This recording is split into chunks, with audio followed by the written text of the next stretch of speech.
कहते हैं देश की बात करें, देश शुद्ध हो तो उद्धार हो जाएगा।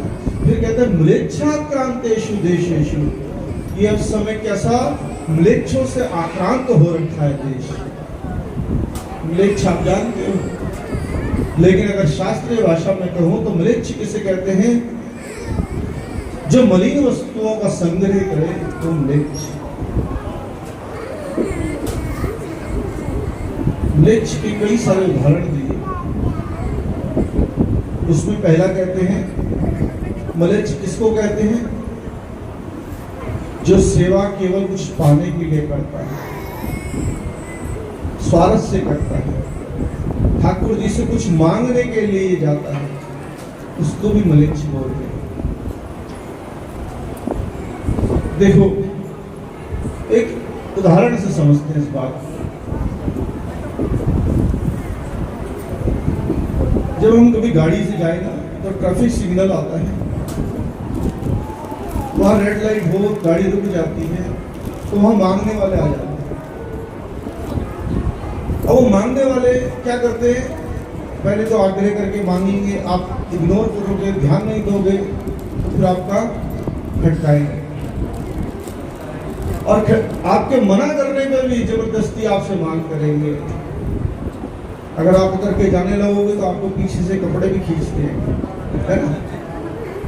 और फिर आप क्या करते हो? खींच करके उसको पैसे दो, ये ले, चल जा, अब ना आइयो यहाँ पे, ऐसे बोलते, ऐसे देते ना, खींच करके, ले जा, अब ना आइयो यहाँ।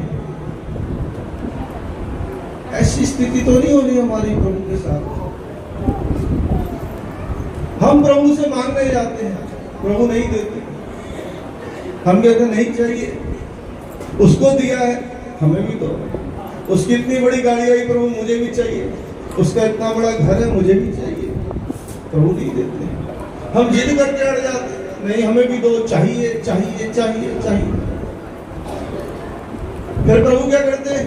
ले जा, पर अब मत आइए। अब सोचो, कोई चीज हमें ऐसी मिली जिसको पाने के बाद हम प्रभु को भूल गए। कोई जीवन में ऐसी चीज मिली जिसको हम बहुत चाहते थे, और उसको चाहने के बाद, उसको मिलने के बाद हम प्रभु को बिसर गए। अब हमें प्रभु की याद नहीं आती। पहले आती थी, जब तक नहीं थी, लेकिन अब नहीं आती। तब समझ लेना कि प्रभु ने वो चीज हमें दी है। कैसे दी है? जैसे हमने उस भिखारी को दी थी, खींच कर। समझे? तो खींच के जो प्रभु ने दी, तो हम क्या कहलाए? म्लेच्छ कहलाए। हमने जबरदस्ती दी।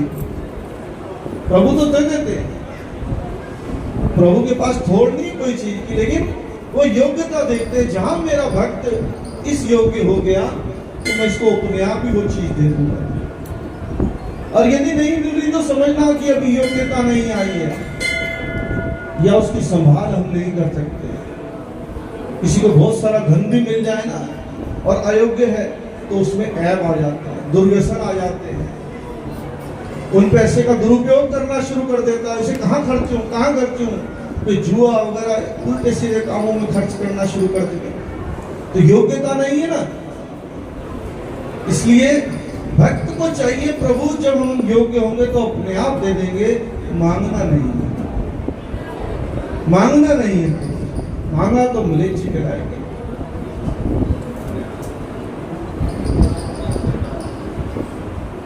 दूसरा म्लेच्छ कहते हैं जो दूसरों को सत्कर्म करने से रोके। कोई एक अच्छा कर्म कर रहा हो कि चल मैं गुरु जी का भंडारा है, मैं ये सेवा करूं, तो दूसरा कह रहा है रहने दे, वहां तो बहुत से देने वाले, तेरे देने से क्या होगा? उसे सत्कर्म करने से रोकने वाला कौन है? म्लेच्छ। चलो वृंदावन चलते हैं, चलो तीर्थ चलते हैं, अरे वहां जाके क्या करेगा? वहां तो इतनी भीड़ है, वहां तो इतने भिखारी हैं, वहां तो ये है वो है, दुनिया भर की नकारात्मक बातें करके उसको रोके। वो कौन है? म्लेच्छ है।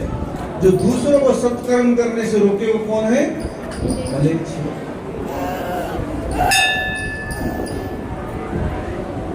हमारे देश में ये बहुत बड़ी कमी है। एनी पेशेंट थी, उनको किसी ने कहा कि हमारे देश में इतनी ज़्यादा आबादी है, इतने लोग संपन्न भी हैं, पढ़े लिखे भी हैं, तो हमारा देश तरक्की क्यों नहीं करता? तो कहते कि हमारा देश के जो लोग हैं ना, उदार नहीं है। उनका उदार नहीं का क्या मतलब? हमारे तो इतने भंडारे लंगर चलते हैं, इतना लोग दान करते हैं, इतना कुछ होता है, तब भी कहें कि उदार नहीं है। तो हाँ, उदार नहीं है। उदार कैसे नहीं है? कि दूसरे को प्रोत्साहित नहीं करते, हम एक दूसरे को प्रोत्साहित नहीं करते, एक दूसरे को नीचा दिखाते, एक दूसरे को नीचे खींचने की कोशिश करते, एक दूसरे को ऊपर उठाने की कोशिश नहीं करते। जो एक दूसरे को नीचा खींचे वो भी क्या है? मलेच्छ है।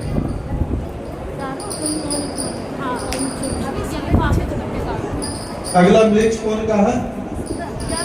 जो झाड़ू लगा के गंदगी साफ करता है, यानी अपने घर का झाड़ू लगाया, करकट लिया और पड़ोसी के घर खड़का दिया।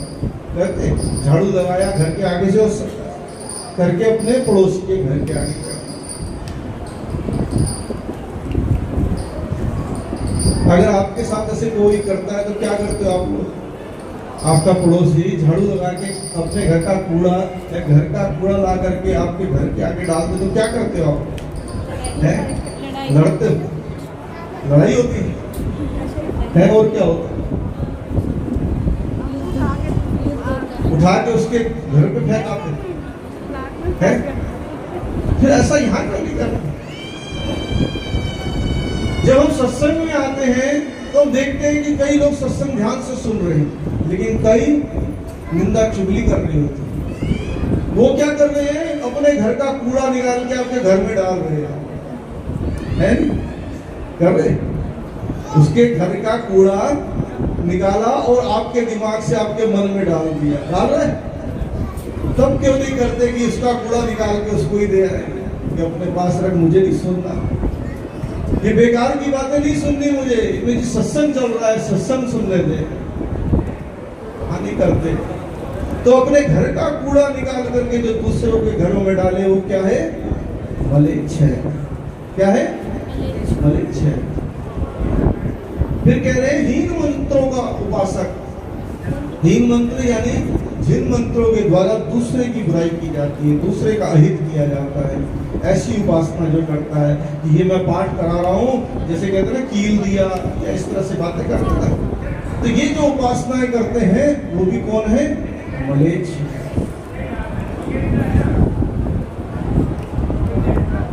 तो म्लेच्छाक्रांतेषु देशेषु, इन सब म्लेच्छों से आक्रांत हो रखा है देश। इसलिए भी क्या हो रहा है? पाप बढ़ गए हैं। पाप एक निर्येशुचा का अर्थ है कि पाप को आज लोग बिल्कुल सहजता से स्वीकार करने लगे। अरे ये तो होता ही है, रिश्वत लेना कोई गलत बात थोड़ी ना, सब ले रहे हैं, मैं भी दे रहा हूं। रिश्वत को आज लोग पाप नहीं मानते, देना लेना पाप नहीं है। तो जो पाप है ना, उसको हमारे समाज में स्वीकार कर लिया। शराब पीना सोसाइटी में कल्चर हो गया। हमारे यहाँ बुराई मानते थे।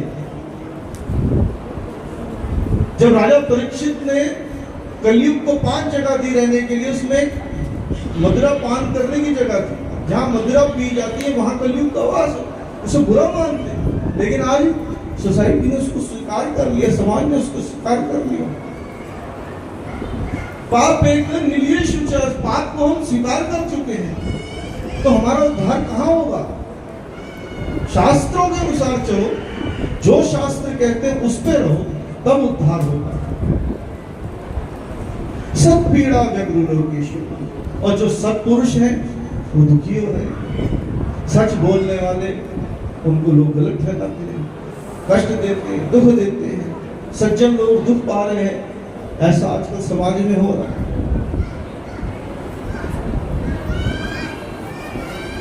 इसलिए देश भी हमारा उद्धार नहीं कर पा रहा है। फिर कह रहे हैं चलो काल नहीं कर रहा उद्धार, देश नहीं कर रहा, चलो तीर्थों पे जाकर रहते, तीर्थों पे उद्धार हो जाएगा। नहीं कहते ना, तीर्थों पे रहने से उद्धार हो जाता है। तो महाप्रभु जी कहते हैं तीसरे श्लोक में, गंगादि तीर्थवर्येषु दुष्टे रेवावृतेषु तिरोहितादि देवेषु कृष्ण एव गतिर्मम। कि गंगा आदि तीर्थों पर दुष्टों का वास हो गया है। हरिद्वार गंगा मैया पति पावनी, लोग अपने पाप उतार लेते हैं मजा करके। अरे पाप उतार के लेते, गंगा नाम लेने से ही पाप उतर जाते हैं। तो गंगा आदि जो तीर्थ है वहां पर दुष्टों का वास हो गया है। आजकल लोग गंगा जी क्यों जाते हैं?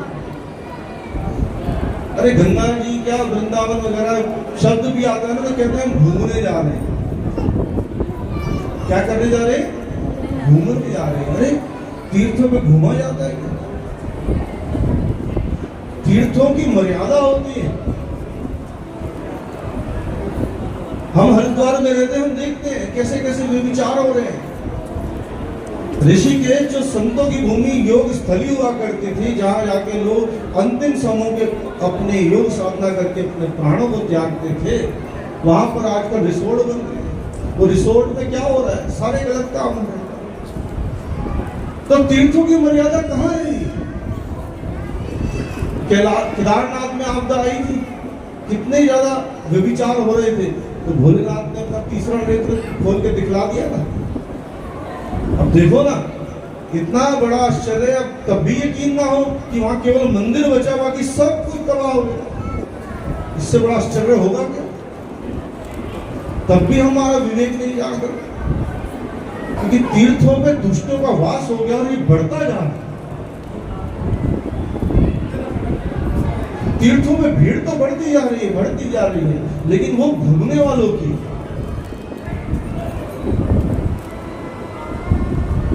तीर्थों का आदि देविक, आध्यात्मिक, आदि भौतिक 3 स्वरूप होते हैं। इस बात को समझ लीजिए। जैसे गंगा मैया है ना, इनका आदि भौतिक स्वरूप क्या है? निर्मल जल बह रहा है, ठंडा जल है, जाते ही शरीर की गर्मी जो है बिल्कुल शांत हो जाती है, मन बिल्कुल शांत हो जाता है। ठंडा ठंडा जल गंगा जी का, निर्मल जल, साफ सुथरा जल, वहां पर जाते हैं, हम स्नान करते हैं। ये गंगा मैया का कौन सा स्वरूप है? आदि भौतिक स्वरूप है। फिर आता है आध्यात्मिक स्वरूप। आध्यात्मिक स्वरूप में क्या है? कि गंगा मैया में स्नान करने से हमारे पाप नष्ट हो जाते हैं, है ना। अंत समय में लोग अस्थियां लेकर के जाते हैं गंगा मैया में। क्यों जाते हैं? अस्थियां गंगा जी में क्यों चढ़ाते हैं? क्योंकि शास्त्रों में ये वर्णन है कि जब तक वो अस्थियां गंगा जी में रहेंगी, तब तक वो जीव स्वर्गों में वास करेगा। इतनी बड़ी महिमा है गंगा जी। ये क्या है? आध्यात्मिक स्वरूप गंगा मैया। और तीसरा स्वरूप है आदि देविक स्वरूप। आदि देविक स्वरूप क्या है?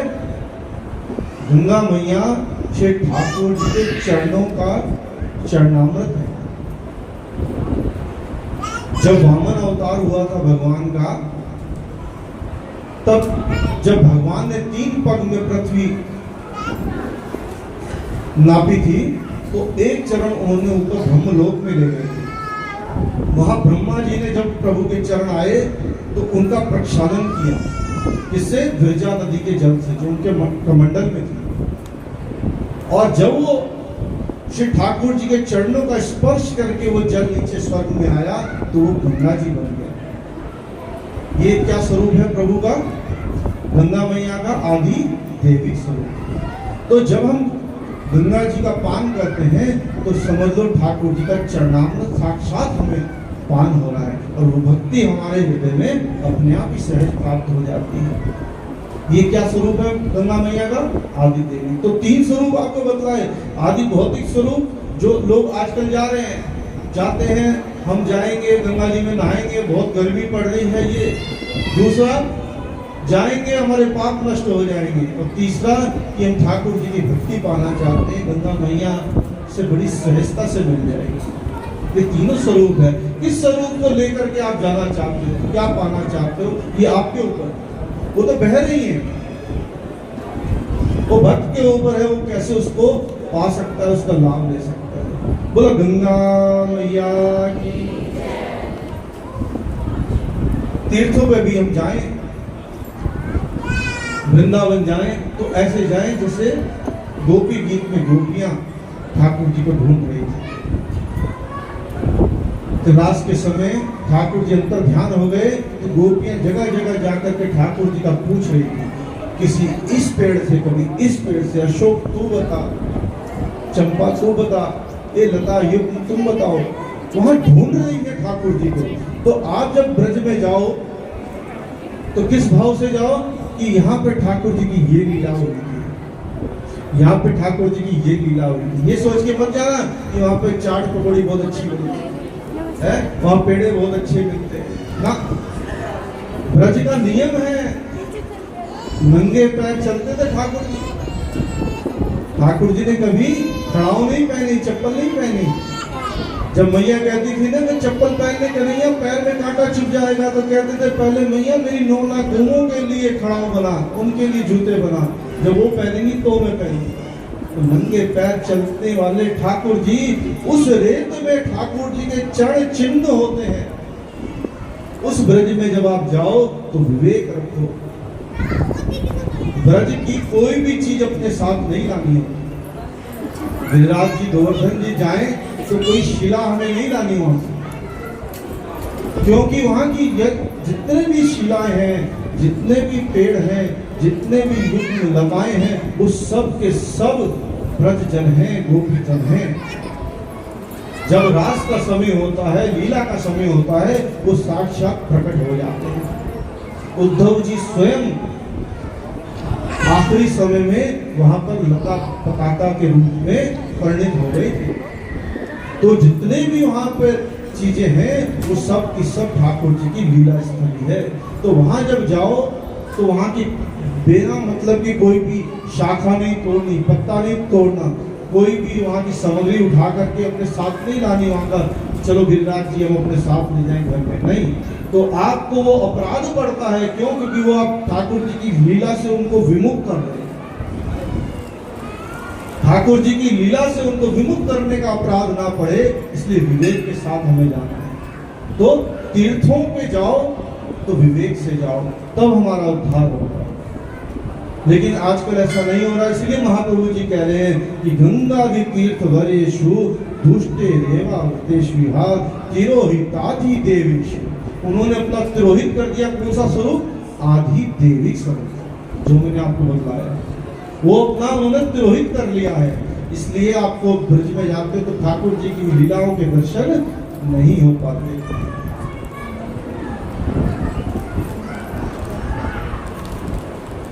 इसी तरह जब हम गुरु घर में आते हैं तो गुरुओं के भंडारों में आते हैं, यज्ञ में आते हैं, तो हमें सेवा करनी चाहिए।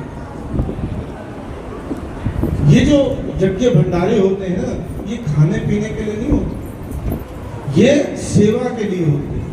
क्योंकि आप यहाँ पर इसलिए आयोजन कर पा रहे हैं क्योंकि जो लोग हरिद्वार नहीं आ पाते वो यहाँ आकर के सेवा लाभ लेकर के अपना उद्धार कर सके। ये सत्संग का लाभ उनको यहाँ आकर के हम इसीलिए देते हैं कि यहाँ आए, सत्संग सुने और भंडारे में आकर के सेवा करें। जल्दबाजी मत किया करो कि पहले बैठ के मैं खा लूं, क्योंकि भगवान श्री कृष्ण गीता में कहते हैं यज्ञ शिष्टाशिना संतो मुच्चन्ते सर्व किल्बिषे भुंजते ते दुर्गम पाप ये पचन्ते आत्मकारणात्। जो यज्ञ होता है ना, जैसे आपका यज्ञ चल रहा है, ये अनुष्ठान चल रहा है, पहला हवन यज्ञ हुआ ना, तो ये यज्ञ चल रहा है, इसमें जो बचा हुआ भोजन है उसको जो खाता है उसके पाप नष्ट हो जाते हैं। ये गीता जी में लिखा हुआ है, यज्ञ शिष्टाशिना संतो मुच्चन्ते सर्व किल्बिषे, उसके सब पाप नष्ट हो जाते हैं जो यज्ञ का बचा हुआ खाता है। भुंजते ते तुघम पाप ये पचन्ते आत्मकारणात्। लेकिन जो ये सोच के खाता है कि मैं पकाऊं और मैं ही खा लूं, किसी को ना दूं, कि मैं ये मेरे खाने के लिए मैं किसी को नहीं दूंगा, तो कहते हैं वो क्या खा रहा है? वो केवल पाप खा रहा है। ये पचन्ते आत्मकारणात्, जो अपने लिए खाता है वो केवल पाप खाता है। इसलिए सेवा करो, पहले दूसरों को खिलाओ, जब बचा हुआ अन्न आप खाओगे उससे आपका कल्याण होगा। घर में भी कोई मेहमान आए पहले उनको खिलाओ, बड़े बुजुर्गों को खिलाओ, ब्राह्मण आए पहले उनको खिलाओ, उनका बचा हुआ जो खाओगे तो आपका कल्याण हो जाएगा। ये शास्त्र की मर्यादा है, इसको समझना है। फिर आगे कहते हैं महाप्रभु जी कि चलो अब तीर्थों से भी हमारा उद्धार नहीं हो रहा, फिर कैसे हो, चलो कोई पूजा करवा लेते हैं। तो पूजा का कहते हैं अहंकार विमूढ़ेषु सत्सु पापा अनुवर्तिषु लाभ पूजार्थ यत्नेषु कृष्ण एव गतिर्मम।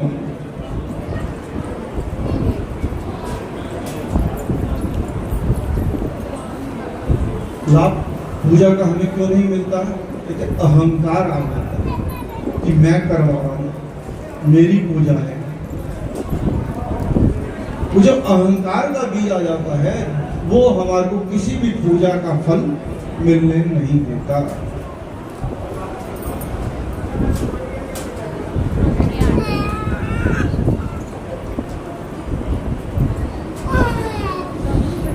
इसलिए अहंकार का मतलब क्या है? मैं करता हूं, मेरी साधना, मेरा ज्ञान, मेरी भक्ति, जो ऐसी बातें करे वो क्या है? अहंकार है।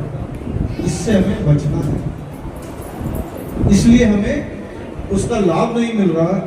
फिर कह रहे अपरिज्ञान नष्टेषु मंत्रेषु भक्तियोगिषु तिरोहितार्थ वेदेषु कृष्ण एव गतिर्मम। चलो पूजा लाभ उससे नहीं मिल रहा तो कोई मंत्र का जाप कर लो, उससे हमारा उद्धार हो जाएगा। तो कह रहे नहीं, उसका भी लाभ नहीं मिल रहा, मंत्रों से भी हमारा उद्धार नहीं हो रहा। क्यों नहीं हो रहा? अपरिज्ञान नष्टेषु, क्योंकि उसका हमें ज्ञान ही नहीं। ये मंत्र कहां से निकले? मंत्र वेदों से निकले। ये मंत्र वेदों में लिखे हुए जो हम जाप करते हैं। अब वेद पढ़ने की तो मर्यादा होती है, ये गुरु शिष्य परंपरा से ही सीखे जाते हैं। लेकिन आजकल लोग क्या करते हैं? इंटरनेट पे निकाल कर मंत्र पढ़ लेते हैं, उससे हमारा उद्धार हो जाएगा ना। गुरु मुख से अगर मंत्र नहीं लिया जाएगा तो वो फलदायी नहीं होगा। गुरु शिष्य परंपरा होती है। इन वेदों को श्रुति कहा जाता है। क्या कहा जाता है? श्रुति। श्रुति का अर्थ सुन करके याद किया जाए। समझो, ये वेद कभी लिखे नहीं गए, ये तो अब जाकर के लिखने लगे। पहले वेद नहीं लिखे जाते थे, पहले गुरु बोलता था और शिष्य सुनता था और सुन के याद कर लेता था, इसलिए उनको श्रुति कहा जाता था। और वो सुनने से उसमें कहीं भी कोई भेद नहीं होता था, वो उच्चारण भी उसमें बहुत विशेष रहता है। अब मैं छोटी सी आपको बात बतलाऊं, संस्कृत व्याकरण भी दो तरह की है, एक वैदिक व्याकरण, एक लौकिक व्याकरण। जब हम वैदिक व्याकरण की बात करते हैं तो बहुत से शब्द उसमें ऐसे हैं जिनका उच्चारण अलग होता है। हमें लगता है कि ऐसे उच्चारण होता है। जो श है ना, षटकोण वाला श, उसको ख बोला जाता है वैदिक मंत्रों में। पूखा विश्ववेदाः जब हम बोलते हैं ना तो वो लिखा जाएगा पूषा, लेकिन वैदिक उच्चारण क्या है? पूखा। ये हमें गुरु शिष्य परंपरा से ज्ञान होता है। और जब हम पढ़ लेते हैं पूछा लिखा है, पूछा है, पूछा है, वो सब पूछा ही बोलते जाएंगे उसको, तो उसका लाभ कहां मिलेगा? ये वेद तो कभी लिखे ही नहीं गए, वो तो श्रुति है। और श्रुति गुरु शिष्य परंपरा से आई है। तो वो ज्ञान कब होता है? जब हम उस परंपरा से चलते हैं।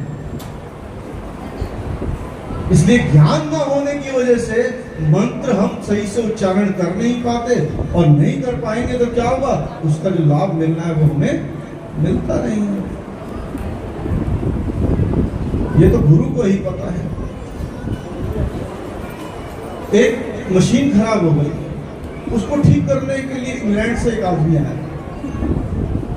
जब वो आया तो उसने मशीन में हथौड़ी मारी, मशीन ठीक हो गई। जब उससे पूछा कि कितने पैसे हुए तो उसने कहा 1 लाख रुपए।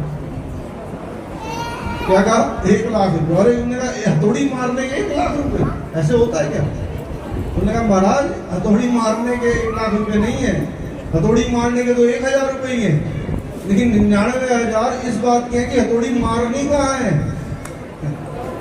समझे ना?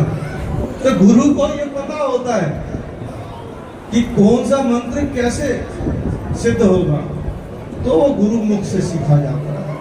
वैसे तो YouTube से भी बहुत से मंत्र चलते हैं, वो भी सुनते रहते हैं, लेकिन नहीं, उसे मंत्रों को अगर सिद्ध करना है तो आपको गुरु शिष्य परंपरा में जाना ही पड़ेगा और वो सीखना ही पड़ेगा। और वेदों में भी सबको अधिकार नहीं है, वेद सीखने का अधिकार भी किसी किसी को दिया गया है, लेकिन श्रीमद् भागवत सुनने का अधिकार है। इसीलिए अपरिज्ञान नष्टेषु मंत्रेषु व्रत योगीषु तिरोहितार्थ वेदेषु, इसलिए उनका जो अर्थ है वो तिरोहित हो गया। इसलिए कहते हैं कृष्ण देव गति ममा, भगवान श्री कृष्ण की शरण में जाने के सिवा और कोई रास्ता नहीं है।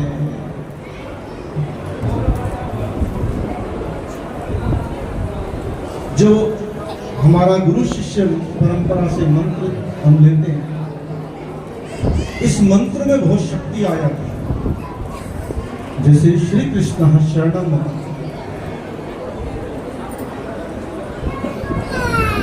एक बार हरि आए, हरिवंश चाचा जी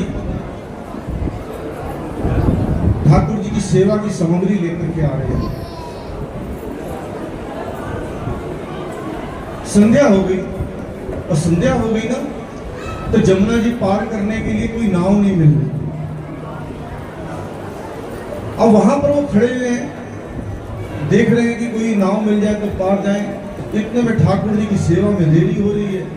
तो चाचा जी ने कहा, उनके साथ के जो सेवक थे, चाचा हरिवंश जी बोलते हैं उनको, परम भगत वैष्णव थे, उन्होंने कहा मैं चल रहा हूं, मेरे पीछे पीछे तू चलिए, जहां जहां मैं पैर रख रहा हूं वहां वहां तू रखिए।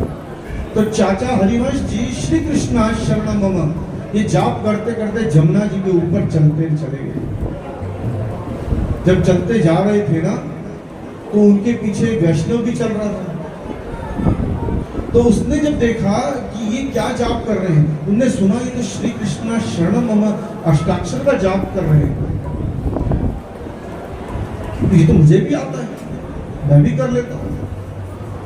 तो जैसे ही उसने सोचा मैं कर लेता हूं, वो जाप करके पैर अलग रखा तो जमुना जी में डूबने लगा। चाचा जी ने फट से उसका हाथ पकड़ा और खींच के बाहर ले गए।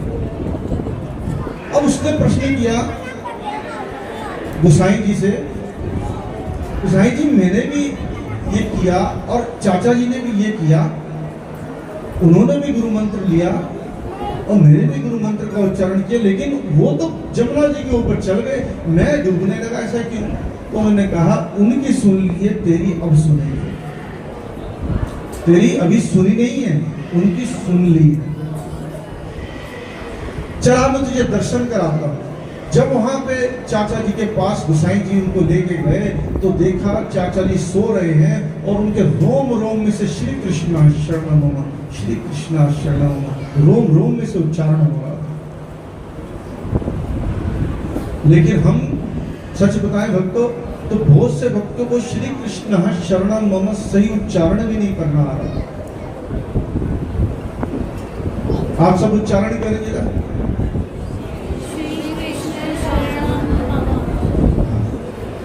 कोई कहता है श्री कृष्ण शरणम मम, कोई कहेगा श्री कृष्ण शरणम मम, कोई कहेगा श्री कृष्णम शरणम मम। समझे? लेकिन सही उच्चारण होना बहुत जरूरी है। वो क्या है? श्री कृष्ण शरणम मम।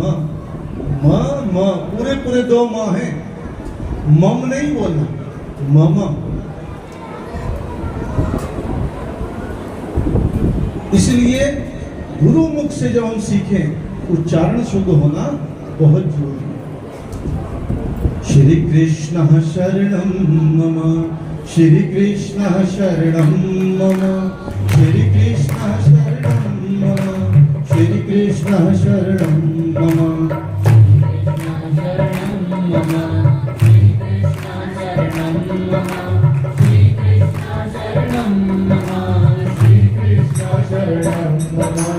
वैष्णव जन को मंत्र महान, कलयुग में है यह वरदान।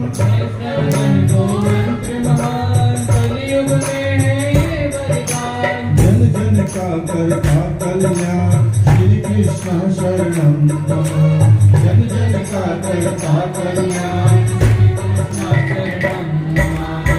कृष्ण शरणं मम, श्री कृष्ण शरणं मम, श्री कृष्ण शरणं मम, श्री कृष्ण शरणं मम, श्री